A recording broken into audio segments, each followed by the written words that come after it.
తెలంగాణ రాష్ట్రంలో ఒక మహిళలకి భద్రత అనేది కరువైపోయింది. సభ్య సమాజం సిగ్గుపడే విధంగా ఒక కేంద్ర హోంశాఖ మంత్రి అయినటువంటి బండి సంజయ్ గారి కుమారుడు ఒక 17 సంవత్సరాల బాలిక పైన 3 నెలల కంటే ముందు నుంచి అనేక రకాల అరాచకాలు చేసి ఆ అమ్మాయిని వేధించి ఆ రకంగా మానసికంగా శారీరకంగా అన్ని రకాల ఇబ్బంది పెట్టి ఆమె పైన అత్యాచారం చేసిరయ్యా నాకు రక్షణ కల్పించండి అని చెప్పేసి ఇవాళ ఫిర్యాదు చేస్తే ఆమెను పట్టించుకునేటువంటి పరిస్థితి లేదు. పైగా ఒక హోంశాఖ మంత్రిగా ఉన్నటువంటి ఆయన, మొత్తం దేశంలో ఉన్నటువంటి ప్రజల ప్రతినిధి ఆయన, అట్లాంటి హోదాలో ఉన్నటువంటి బండి సంజయ్ ఇవాళ ఆ అమ్మాయి ఫిర్యాదు చేసినటువంటి పరిస్థితి ఏదైతే ఉందో దాన్ని పట్టించుకోకుండా ఆమెనే బ్లాక్ మెయిల్ చేసి బెదిరించి నువ్వేం చేసుకుంటావో చేసుకో, నీ సంగతి చూస్తామని చెప్పేసి బెదిరించి భయభ్రాంతులకు గురి చేసినటువంటి పరిస్థితి. అది కొద్దిగా లేటుగా అయినా అయ్యా మాకు న్యాయం చేయండి అని చెప్పేసి అనేక పద్ధతుల్లో ఇవాళ పోలీస్ స్టేషన్ల చుట్టూ తిరిగి మోరబెట్టుకొని అయ్యా నాకు రక్షణ కల్పించండి, నాకు న్యాయం చేయండి అని చెప్పేసి అడిగినా కూడా పోలీసు శాఖ పట్టించుకున్నటువంటి పరిస్థితి లేదు. ఎంత దారుణం అంటే ఒక హోంశాఖ మంత్రి, కేంద్ర మంత్రి ఇవాళ ఆయన పైన వాళ్ళ కొడుకు చేసినటువంటి పనులు ఏవైతే ఉన్నాయో, ఏ అమ్మాయినైతే వేధించిండ్రో వాళ్ళే ఓపెన్గా ఆరోపణలు చేసి రిప్రజెంటేషన్ చేస్తే అది ఇవాళ యావత్ మహిళలందరూ కూడా ఇవాళ సిగ్గుపడే విధంగా చేసినటువంటి వ్యక్తిని ఇవాళ నిన్న మోడీ మీటింగ్ పెట్టుకున్నారు. నరేంద్ర మోడీ గారు మీటింగ్ పెట్టారు. ఆ మీటింగులో ఆయనతోటి పక్కనే కూర్చోబెట్టుకొని మాట్లాడి నవ్వుకుంటూ ఇవాళ ఎంత దారుణమైన సిగ్గుసేటు కదండి. ఇవాళ మోడీ గారు ఏమంటారు, బేటీ బచావో బేటీ పడావో, ఎవరికి అవి మహిళలకు అనేది రక్షణ ఉందా? మరి ఎందుకు చర్యలు తీసుకుంటలేరు? ఒకవైపు ఇవాళ మహిళలందరూ ఆందోళన చేస్తూ ఉన్నారు, మహిళలందరూ ఇవాళ సిగ్గుపడే విధంగా ఇవాళ ఒక మైనర్ బాలిక పైన అత్యాచారం చేసి నేరానికి ఒడిగట్టినటువంటి బండి సంజయ్ కొడుకుని ఇప్పటి వరకు కూడా కస్టడీలోకి తీసుకోకపోవడం, ఆయనను ఇవాళ ఆ కేసు కూడా ఒక మైనర్ బాలిక పైన అత్యాచారం చేస్తే కేసులు ఏదైతే పోక్సో ఉంటుందో దాన్ని కూడా ఇవాళ కేసు తగ్గించే విధంగా, స్టేషన్ బెయిల్ ఇచ్చే విధంగా ఇవాళ కేసులు పెట్టి ఏదో ఒక రకంగా ఆయనను బయటపడగొట్టాలని చెప్పేసి ఇవాళ ఈ బండి సంజయ్ అంటే ఈ రాష్ట్ర ప్రభుత్వం కూడా చేతులు కలిపి ఇవాళ కేంద్రంలోనే కాంగ్రెస్ బీజేపీ కొట్లాడతారు, అక్కడ తిట్టుకుంటారు. కానీ మన రాష్ట్రానికి వచ్చేసరికి మాత్రం ఇవాళ బీజేపీ ఈ కాంగ్రెస్ ఒకటైనది ఈ కేసు ఆధారంగా మనకు తెలుస్తున్నది.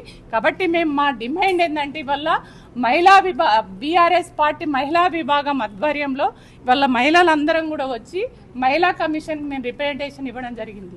ఇవాళ ఈ నేరానికి పాల్పడ్డటువంటి వ్యక్తి ఎవరైతే ఉన్నారో బండి సంజయ్ కొడుకుని వెంటనే కస్టడీలోకి తీసుకోవాలి, ఆయనను అరెస్ట్ చేయాలి.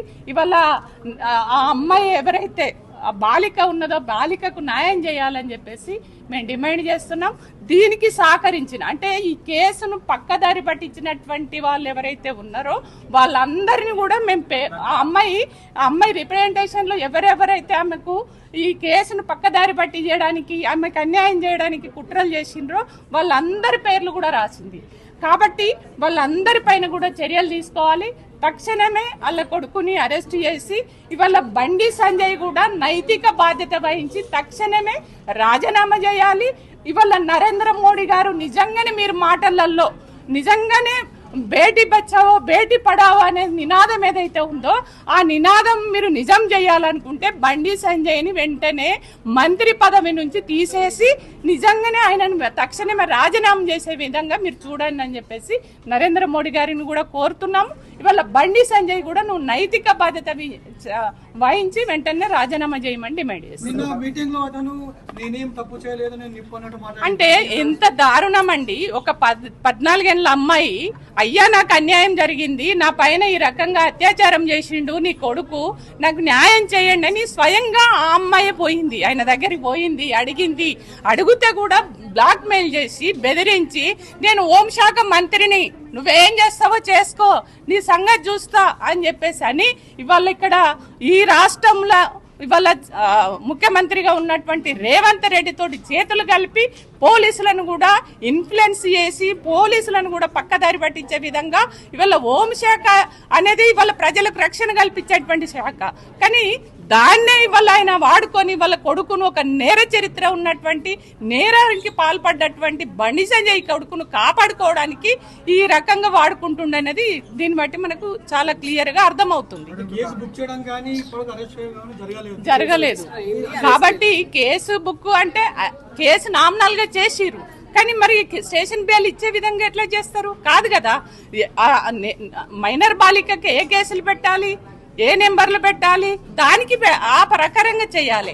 కానీ అట్లా కాకుండా ఇవాళ తక్కువ కేసు అంటే తక్కువ శిక్ష పడేటువంటి కేసులు పెట్టి ఆ కేసును స్టేషన్ బెయిల్ ఇచ్చే విధంగా ఉండేటట్టుగా పెట్టించి ఇవాళ దాని నుంచి బయటపడి పడగొట్టేటువంటి కుట్రలు బండి సంజయ్ చేసిండు. రేవంత్ రెడ్డి చేతులు కూడా ఇద్దరు అనుకొని చేస్తున్నారు అనేది ఇక్కడ చాలా క్లియర్ గా అర్థమవుతుంది.